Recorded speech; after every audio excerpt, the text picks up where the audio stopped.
नांदेड़ शुमार असम्बली हलके के हवाले से कांग्रेस पार्टी और शिवसेना उद्धव ठाकरे ग्रुप में खासा तनाज़ा चल रहा है। कांग्रेस पार्टी और शिवसेना उद्धव ग्रुप दोनों ने ही यहां अपने उम्मीदवार खड़े कर दिए हैं। 2 दिन पहले शिवसेना उद्धव ठाकरे के लीडर व असेंबली में अपोजिशन लीडर अंबादास दानवे ने कहा था कि नांदेड़ शुमाल की ये सीट हमारी ही है, लेकिन आज शरद पवार ने अपने नांदेड़ दौरे के मौके पर यह वाजे किया कि नांदेड़ शुमाल असेंबली हलके में महाविकास आघाड़ी के नामजद उम्मीदवार कांग्रेस के अब्दुल सत्तार है और उनकी निशानी पंजा है। कल हिंगोली जिले के बसमत में शरद पवार ने नांदेड़ शुमाल के उम्मीदवार के तौर पर ठाकरे ग्रुप की संगीता पाटिल डक का नाम लिया था, लेकिन उन्होंने वाजे किया कि यह नाम गलती से लिया गया था। प्रोग्राम के दौरान चंद अफराद ने एक चिट्ठी दी जिसमें नांदेड़ शुमाल असेंबली हलके से महाविकास आघाड़ी के उम्मीदवार के तौर पर संगीता पाटिल डक का नाम लिख कर दिया गया था। बाद में जब इन्हें पता चला तो उन्होंने अपने बयान पर वजाहत पेश की है और कांग्रेस के उम्मीदवार अब्दुल सत्तार के हक में वोट देने की अपील की है।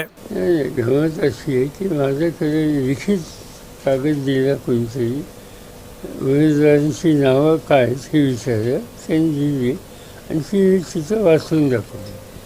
पण नंतर हे लक्षात आलं की नांदेड दुसऱ्याला आम्हा सगळ्यांचे उमेदवार अब्दुल सत्तार आहेत। काँग्रेसच्या वतीने त्यांची खून पंजा आहे, हात आहे आणि आमचं समर्थन सहाय्य अब्दुल सत्तार यांच्यासाठीच आहे, अन्य नाव नाही।